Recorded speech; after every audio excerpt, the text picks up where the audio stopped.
तो फरवरी 2026 stock market का एक ऐसा महीना जिसके अंदर एक सीक्रेट फॉर्मूला छिपा है जो शायद अभी तक किसी को नहीं पता। सोच लीजिए, टाटा, अडानी और HDFC जैसे बड़े बड़े नाम एक ऐसे तूफान का सामना करने वाले हैं जो सब कुछ हिलाकर रख देगा। लेकिन जैसा कहते हैं ना, हर तूफान के बाद एक मौका भी आता है, और आज हम उसी छिपे हुए मौके को अनकवर करने वाले हैं। तो कहानी शुरू होती है 1 फरवरी 2026 बजट डे से। इमेजिन कीजिए, मार्केट खुलता है और अचानक बिना किसी वार्निंग के सेंसेक्स 1547 पॉइंट्स नीचे क्रैश। पूरे मार्केट में एकदम से पैनिक का माहौल बन जाता है। दलाल स्ट्रीट पर हर कोई हैरान परेशान कि आखिर हुआ क्या। और फिर मीडिया हेडलाइंस चिल्ला रही हैं, दलाल स्ट्रीट पर खून की होली, बजट ने इन्वेस्टर्स को डरा दिया। हर तरफ बस डर और बेचैनी का माहौल था। ऐसा लग रहा था जैसे सब कुछ खत्म हो जाएगा, गेम ओवर। और इस आग में घी का काम किया बैनर्स साइकिल ने। अब आप सोचेंगे, ये क्या चीज है? ये कोई नई टेक्नोलॉजी नहीं, बल्कि 150 साल पुराना चार्ट है। बेसिकली ये खेती के पैटर्न्स पर बनाया गया था, लेकिन इसने गजब तरीके से मार्केट के पीक्स और लोज को प्रिडिक्ट किया है। इसने 1999 और 2007 के मार्केट पीक्स को बिल्कुल सही प्रिडिक्ट किया था। और गेस व्हाट, इस साइकिल के हिसाब से 2026 गुड टाइम्स टू सेल का साल है। मतलब एक और वार्निंग की मार्केट से निकल जाओ। हाय दोस्तों, आप ये रिपोर्ट सुन रहे हैं ऑन करंट बुलेटिन। बिना समय बर्बाद किए अब शुरू करते हैं। तो सवाल ये है कि मार्केट में ये जो इतना बड़ा पैनिक फैला, ये ऐसे ही नहीं हुआ। इसके पीछे बजट में किया गया एक छोटा सा लेकिन बहुत शॉकिंग अनाउंसमेंट था, जिसने पूरा खेल ही पलट दिया। चलिए थोड़ा डीप डाइव करते। और ये रहा वो ट्रिगर। गवर्नमेंट ने डेरिवेटिव्स पर सिक्योरिटीज ट्रांजैक्शन टैक्स यानी STT बढ़ा दिया। ये टैक्स FNO ट्रेडिंग पर लगता है, जिसमें ट्रेडर्स फ्यूचर की कीमतों पर बेट करते हैं। STT सीधा 0.02% से बढ़कर 0.05% हो गया। अब ये किया तो गया था FNO ट्रेडिंग में हद से ज्यादा स्पेकुलेशन को रोकने के लिए, लेकिन इसका इमीडिएट रिएक्शन क्या हुआ? मार्केट में एक जबरदस्त सेल ऑफ। और इसका असर बिल्कुल एक डोमिनो इफेक्ट जैसा था। इंडिया VIX, जिसे हम डर का इंडेक्स भी कहते हैं, 14% तक उछल गया। BSE लिमिटेड और एंजल वन जैसे ब्रोकरेज स्टॉक्स 10% तक टूट गए।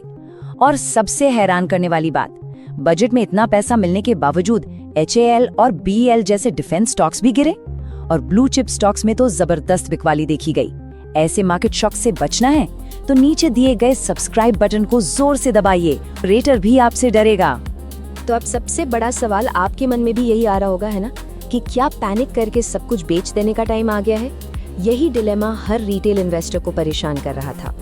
लेकिन रुकिए, यहाँ एक बहुत बड़ा ट्विस्ट है। ये तो सिर्फ आधी कहानी है। जो दिख रहा है वो पूरा सच बिल्कुल नहीं है। असली कहानी वो तो बजट डॉक्यूमेंट्स के पन्नों में गहरी छुपी हुई थी। ये जो STT हाइक था ना, ये तो सिर्फ एक धुआं था, एक स्मोक स्क्रीन, जिसके पीछे लॉन्ग टर्म इन्वेस्टर्स के लिए एक गेम चेंजिंग अपॉर्चुनिटी छुपी थी। और ये है वो अपॉर्चुनिटी। सरकार ने 12.2 लाख करोड़ रुपए का एक मैसिव कैपिटल एक्सपेंडिचर यानी केपेक्स अनाउंस किया। इस नंबर को दिमाग में बिठा लीजिए, ये पिछले साल से एक बहुत बहुत बड़ा जंप है। यही गवर्नमेंट का असली फोकस था, देश की लॉन्ग टर्म इकोनॉमिक ग्रोथ को सुपरचार्ज करना। अच्छा, केपेक्स होता क्या है? सिंपल शब्दों में ये गवर्नमेंट का वो खर्च है जो देश का फ्यूचर बनाता है, जैसे नए roads, railways, ports, power plants, ये सब। ये हमारी इकोनॉमी का असली फ्यूल है। और एक स्मार्ट इन्वेस्टर के लिए ये नंबर उस STT हाइक के शोर से कहीं ज्यादा इम्पोर्टेंट है। चलिए अब देखते हैं इस केपेक्स के अंदर अपॉर्चुनिटी जोन्स क्या हैं। पहली zone, high speed rails. Budget में 7 नए high speed rail corridors announce किए गए। अब इसका सीधा फायदा किन कंपनीज को मिलेगा, सोच के देखिए। टिटागढ़ रेल सिस्टम्स को नए कोचेस बनाने के ऑर्डर मिलेंगे। RVNL को नए ट्रैक्स बिछाने का काम मिलेगा। और जब ज्यादा लोग ट्रैवल करेंगे तो IRCTC को डायरेक्ट फायदा होगा। सिंपल। दूसरी अपॉर्चुनिटी जोन है बायोफार्मा और हेल्थ केयर। सरकार ने 10,000 करोड़ रुपए की बायोफार्मा शक्ति स्कीम लॉन्च की है। इसका मकसद इंडिया को एक ग्लोबल बायोफार्मा डेवलपमेंट हब बनाना है। इसमें बायोकॉन और सन फार्मा जैसे प्लेयर्स पर खास नजर रखनी होगी, क्योंकि इनको R&D के लिए सरकारी फंडिंग मिल सकती है। ये एक स्ट्रेटेजिक मूव है। और तीसरी और बहुत इंपॉर्टेंट अपॉर्चुनिटी जोन है tech and semiconductors.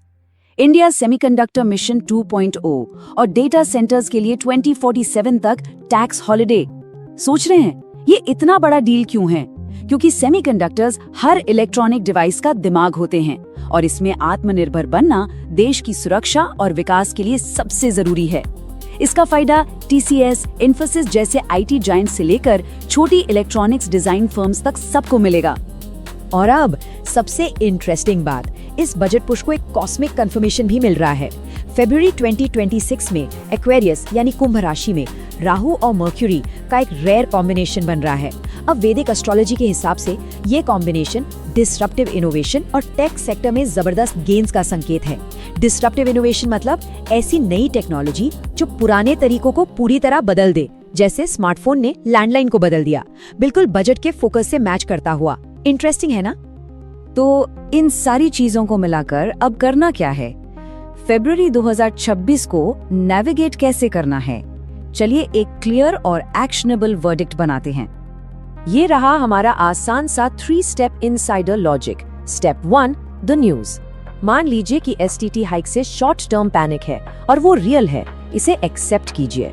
Step 2, but असली लॉन्ग टर्म स्टोरी गवर्नमेंट का मैसिव केपेक्स पुश है। और स्टेप 3, द अपॉर्चुनिटी। इस मार्केट डिप का फायदा उठाइए और इंफ्रा, फार्मा और टेक जैसे सेक्टर्स में स्ट्रेटेजिकली इन्वेस्ट कीजिए, क्योंकि यहाँ स्ट्रक्चरल ग्रोथ है। अगर आपको ऐसी इनसाइडर एनालिसिस पसंद है तो लाइक बटन को इतना प्यार दो ब्लू हो जाए। इस टेबल में सारी चीजें एक साथ हैं। देखिए, यूनियन बजट कहता है कि शॉर्ट टर्म नॉइज को इग्नोर करके स्ट्रक्चरल ग्रोथ पर फोकस करो। बेनस साइकिल हमें चेतावनी दे रहा है कि ओवरवैल्यूड स्टॉक्स में प्रॉफिट बुक करके क्वालिटी स्टॉक्स में पैसा लगाओ। और वैदिक एस्ट्रोलॉजी कहती है कि मार्केट में डिप्स आएंगे, उन्हें टेक और इनोवेशन में एंट्री पॉइंट्स की तरह यूज करो। तीनों पॉइंटर्स एक ही दिशा में इशारा कर रहे हैं। Be smart, not emotional. दोस्तों, एक जरूरी बात, हम यहाँ पर सिर्फ जानकारी दे रहे हैं, ये कोई निवेश की सलाह नहीं है।